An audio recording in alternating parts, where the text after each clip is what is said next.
예, 안녕하십니까. 김상준입니다. 세상을 절대 못 바꾸는 15분.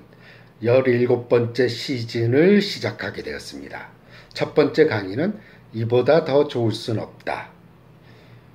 강박장애 원인 및 치료입니다. 오래전에 우리나라에서 개봉되었던 이보다 더 좋을 순 없다라는 영화가 있었습니다. 이 영화에서 잭 니콜슨이 연기를 맡았던 유달이라는 사람은 로맨스 작가죠. 아주 전형적인 강박증을 앓고 있었습니다. 그는 문의 손잡이를 잠글 때도 항상 5번을 잠궜다 여는 동작을 반복하고 전기 스위치도 항상 5번을 켜고 끕니다. 또한 식당에 가서도 다른 사람이 썼던 포크와 나이프가 더럽다고 생각해서 일회용 포크와 나이프를 사용하곤 합니다.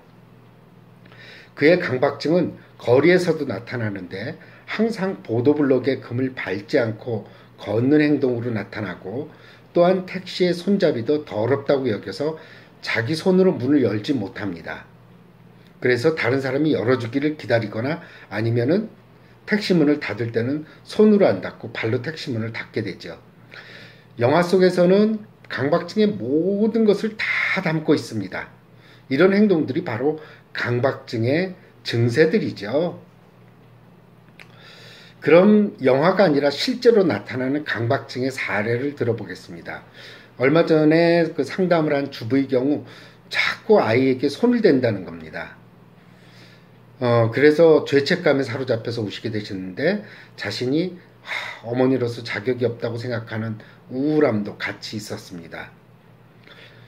그 아이에게 손을 대게 된 이유는 이유가 있었어요. 뭐냐면 아이가 밖에서 놀다가 집에 와서는 잘 씻지 않고 집안을 더럽힌다는 것이었습니다.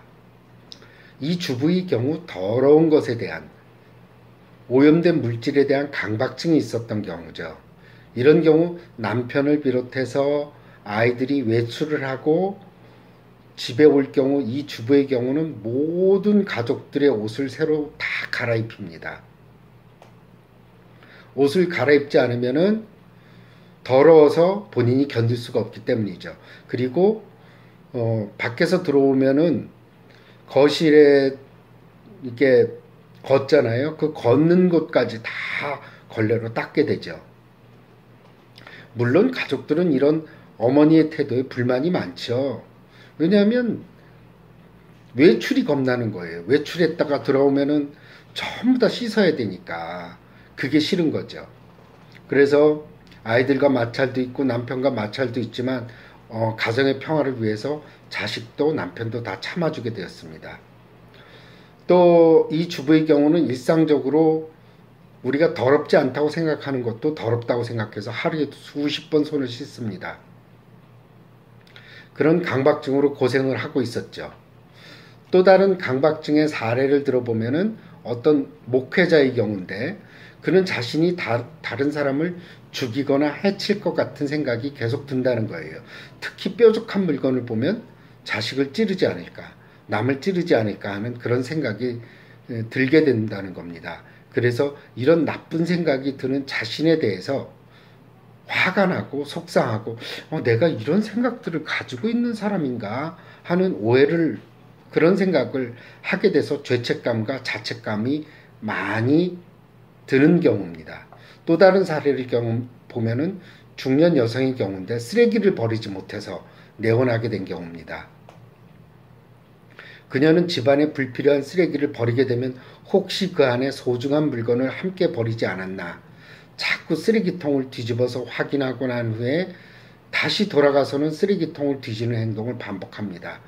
특히 의자에 물건을 뭔가 두었다고, 잃어버렸다고 생각해서 의자에서 일어나거나 지하철이나 버스 좌석에 앉았다 일어날 경우에는 5번 정도 확인을 해야지 내릴 수가 있습니다. 이런 강박관념으로 인해서 버스를 내릴 때 놓치는 경우도 생기게 되죠. 즉 강박증이라는 것은 강박장애, 자신의 의지와는 상관없이 어떤 특정한 생각이나 행동이 계속 반복되는 상태를 말합니다. 강박증의 경우 이런 좋은 생각이 든다면 문제가 생기지 않죠. 안 좋은 생각이 드니까 문제가 생기는 거죠. 일반인들도 사실 이런 강박증의 성향이 누구나 다 있습니다. 매일 그런 건 아닌데 오늘 아침에 들었던 노래가 하루 종일 머릿속에서 떠나지 않는 경우라든지, 길을 걷다가 괜히 보도블록의 금을 밟지 않고 지나야 할 것 같은 생각이 든다든지, 계단을 오를 때 괜히 오늘따라 2계단씩 올라야 될 것 같다라든지, 그런 강박 성향은 누구나 조금씩은 다 가지고 있습니다. 하지만 강박증은 일상생활에 방해를 주고 하루 종일 나타나고 그런 것들이 이제 구분이 되는 요인이 되죠. 청소년들이 특히 이제 강박증을 앓을 경우에 예를 들어서 더러운 것이 손에 묻었다고 생각해서 하루 종일 손을 씻는다고 했을 때 학습 능률이 떨어지고 이로 인해서 우울증까지 겪는 경우가 많습니다. 강박증의 증세는 강박적인 사고와 강박적인 행동, 이 두 가지로 나누게 됩니다. 강박적인 사고는 앞의 예를 들었던 누군가를 내가 해치지 않을까, 뾰족한 물건을 보면 누굴 찌르지 않을까 하는 것들만 나타나는 경우고, 강박 행동이라는 것은 그런 강박적인 사고가 생겼을 때 행동으로 옮기는 경우죠. 예를 들어서 이보다 더 좋을 순 없다 해서 유달 같은 경우가 이제 강박 행동으로 나타나죠. 주인공의 경우 스위치를 5번 켰다 껐다를 반복한다든지, 위에 주부처럼 더러운 것이 묻었다고 해서 계속적으로 손을 씻는 경우 등을 강박 행동이라고 부릅니다. 심지어 진짜 일상생활에 지장을 주는 분들, 일상생활 거의 못하는 분들도 있어요. 샤워를 4시간을 해야지, 4시간을 채워야지 몸이 깨끗해진다고 여깁니다. 그러다가 샤워를 마치고 나오는 순간 천장에 있던 물이 뚝 떨어지게 되면 또 4시간을 해야 됩니다. 그러니까 일상생활을 하지 못하죠. 그래서 폐인처럼 지내는 경우도 많이 있습니다. 강박장애는 평생 유병률이 2%에서 3%에 이르는 아주 흔한 질병입니다. 발병 연령은 대개 10대에서 최고조를 이룹니다. 그 다음이 20대에 주로 나타나고요. 여성의 경우는 20대와 20대에 주로 나타나게 됩니다. 거의 비슷한 정도로 나타나고요. 국내 연구로는 30세 이전에 강박장애의 75%가 나타난다는 것으로 보고되고 있습니다. 그러니까 청소년기에 주로 나타난다고 볼 수 있죠. 20대랑 성인이 되어서는 잘 나타나지는 않습니다. 전형적인 강박사고와 강박행동 중에서 강박사고는 더러움에 대한 생각, 끔찍한 장면과 같은 영상, 또는 누군가에게 해를 끼칠 것 같은 충동, 이런 것들이 이제 강박사고고요. 굉장히 사람을 불안하게 하고 힘들게 하는 특징이 있고, 강박행동은 강박사고에 대한 반응으로 제가 말씀드린 대로 손을 씻는다든지 그런 행동, 또 어떤 경우에는 안심이 되는 단어를 속으로 반복한다든지, 또 주기도문을 암송하기도 하는데 그것도 정해진 숫자만큼 하기도 합니다. 일반적으로 강박사고와 강박행동은 짝을 이루어서 나타나요. 그래서 강박사고가, 더러움에 대한 강박사고가 있는 분은 강박행동으로 손을 자주 씻는다든지 이런 행동으로 나타나죠. 또 강박사고의 특징 중에 하나는 물건을 가지런히 또 정돈하는 경우도 있습니다. 그거를 또 물건을 가지런히 정돈되지 않으면 불안해요. 그래서 강박행동으로 책도 키 순서대로 쫙 놓여져 있습니다. 또 강박사고는 성적인 것들도 나타나게 되는 경우도 있거든요. 그러니까 되게 고통스럽죠. 또 종교적인 강박사고도 많이 나타나게 되고, 강박행동 같은 경우는 특히 이제 가스불 잠그기, 전기 스위치 껐다 끄기, 껐다 켜기, 또 문단속 같은 거 여러 번 합니다. 자신이 안심할 수 있는 숫자만큼 하게 되는 경우죠. 또 어떤 경우에 있어서는 바닥에 타일 수를 센다든지 길거리의 간판 개수를 센다든지 손을 씻은 횟수를 센다든지 이런 것들도 또 강박행동의 하나라고 볼 수 있습니다. 이 강박장애는 문제가 동반되는 장애가 흔히 있어요. 3분의 2에서 다른 정신질환이 공존하는데 이것의 그런 질환으로는 공황장애, 사회불안장애, 특정공포증, 범불안장애 등이 같이 동반하는 경우가 많이 있습니다. 또 이로 인해서 우울증도 많이 등장하죠. 내가 내 생각을 조절 못하니까 얼마나 힘들겠어요. 그러니까 우울증도 많이 나타나게 됩니다. 특히 유전적으로 밀접한 질환으로는 틱장애가 있습니다. 그래서 강박장애랑 틱장애는 한 질환을 가지고 있으면 다른 질환을 가지고 있을 가능성이 높아요. 그래서 강박장애가 있는 경우에 틱장애도 같이 가지고 있는 경우가 많이 있습니다. 생물학적인 요인으로는 강박장애 환자의 친족 중에서 강박장애 유병률은 일반 인구 집단에 비해서 2배 이상 높습니다. 그러니까 가족 중에 누군가 강박장애가 있을 때 2배 이상 높고 특히 1차 친족, 아주 밀접한 부모님 같은 경우가 강박장애가 있을 때 자신이 강박장애에 걸릴 확률은 일반인에 비해서 10배나 높아요. 일란성 쌍둥이 연구를 해보니까 일란성 쌍둥이에서 일치율이 거의 60%에 이르렀고 일란성 쌍둥이 같은 경우도 한쪽이 강박장애일 때 다른 쪽이 강박장애일 가능성이 22%나 됐습니다. 이렇게 높은 가족력이 있다는 것은 유전적인 요인이 있다는 거죠. 또한 신경전달 물질, 특히 세로토닌 조절의 이상이 강박장애와 관련이 있는 것으로 보고 있습니다. 특히 세로토닌 재흡수 억제제, 즉 항우울제가 대부분의 항우울제는 세로토닌 재흡수 억제제거든요. 그것이 치료에 효과가 있다는 것으로 세로토닌 이론이 정립되게 되었습니다.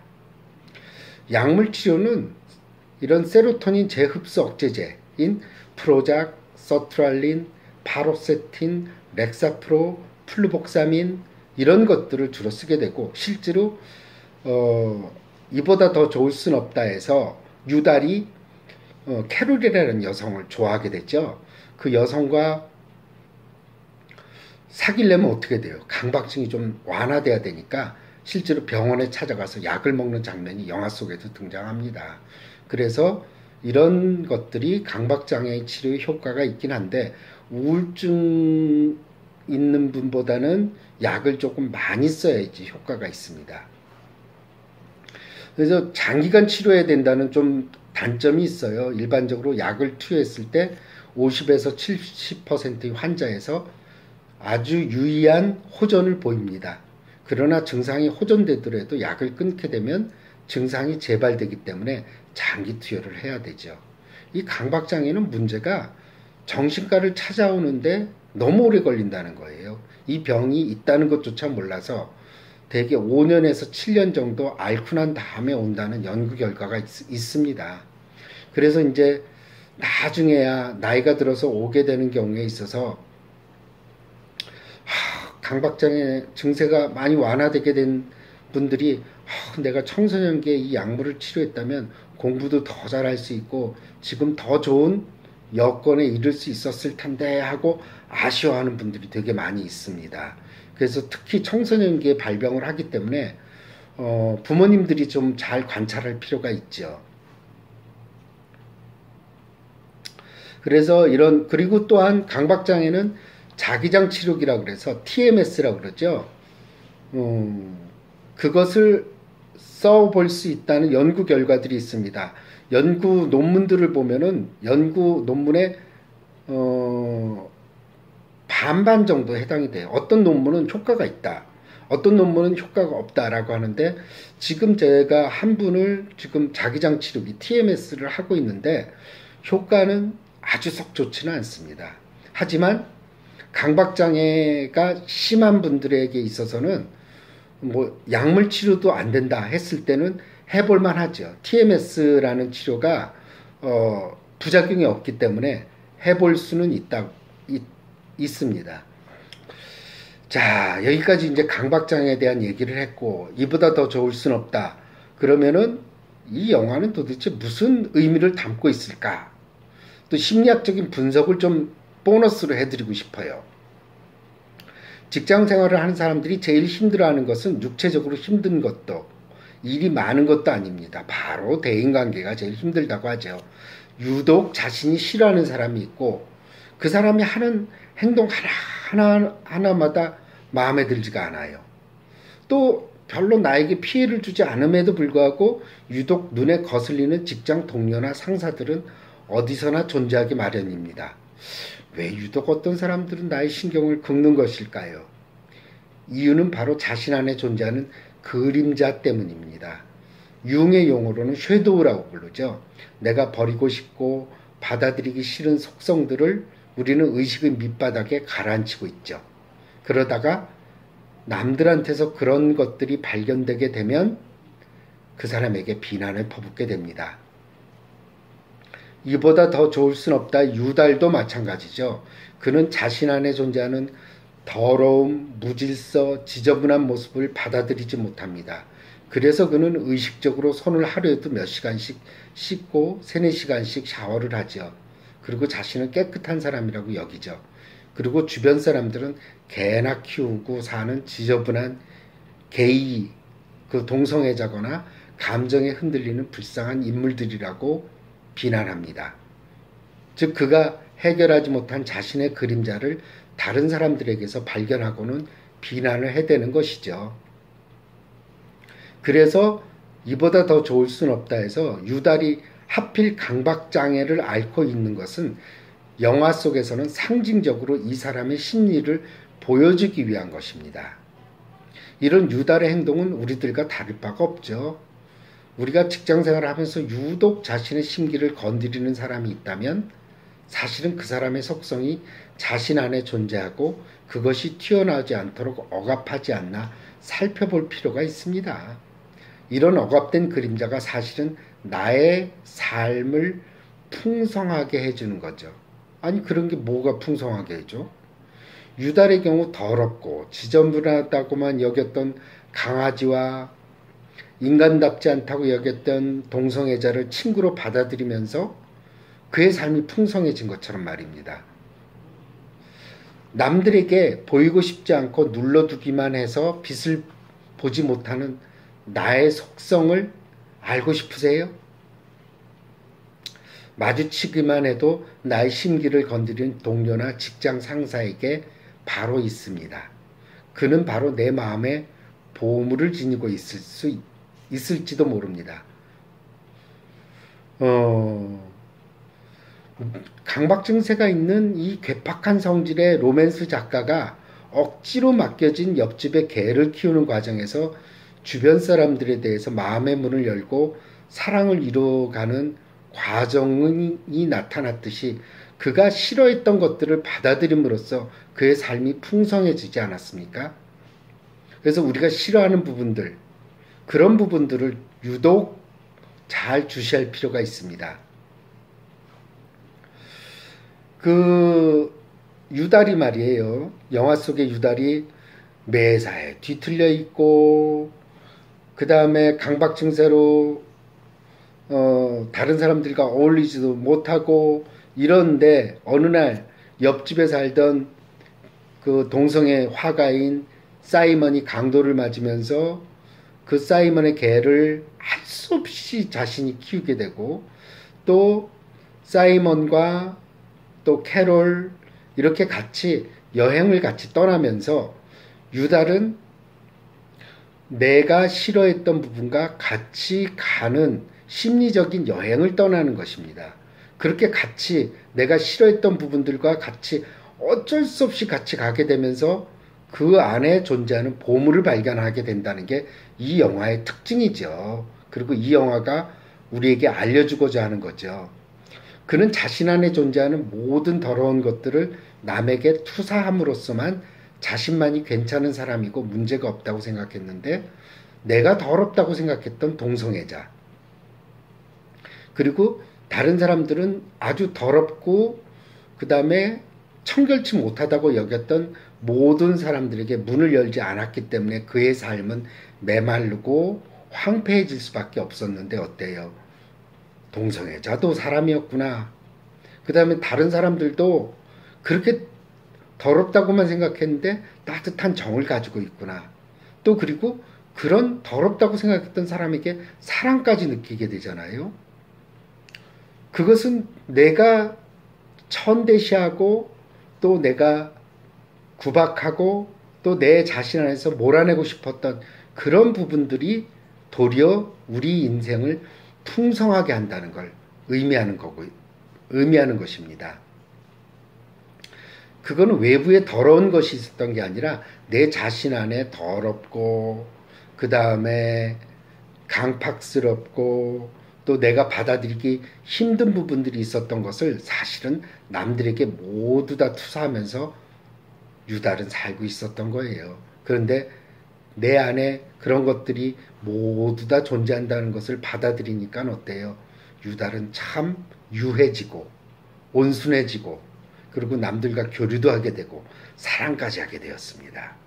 그래서 이 영화 속의 강박증은 사실은 유달이 가지고 있는 어떤 감옥 같은 심리적인 감옥 같은 건데 그 감옥을 벗어나게 해준 것은 주변 사람들 그리고 내가 만지고 싶지 않고 접하고 싶지 않았던 사람들 이런 사람들과 억지로 접촉하게 되면서 깨닫게 되었다는 것이죠. 그래서 제가 하는 말이 항상 그럽니다.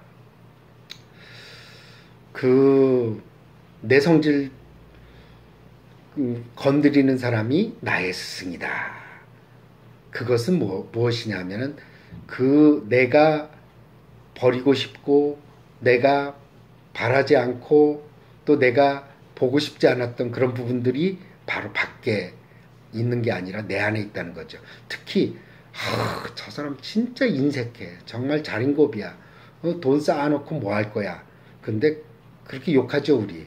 하지만 사실은 나도 그 안에 내 마음속에 그게 존재하고 있다는 겁니다. 그리고 저 사람 진짜 잘난 체해서 재수없어. 그리고 자기만 잘났다고 혼자서 떠들고 다니고 하지만 나도 내 마음속에는 잘난 체하고 싶은 마음이 들어있었던 거죠. 이제 좀 잘난 체하고 살아도 돼요. 그리고 조금 내가 인색했구나 생각하고 내가 인색하지 않았다고 여겼지만 실제로는 인색하게 살았다는 것을 알고 조금 베풀면서 사는 것도 또 중요하다는 겁니다. 그래서 다시 한번 말씀드리지만 내 비위를 건드린 놈이 내 스승이다. 이렇게 생각하시고 외부에서 나를 자극하는 것들이 실제로는 내 마음 안에 존재한다는 것을 잊지 마시기 바랍니다. 네, 17번째 시즌의 첫 번째 강의를 마치겠습니다.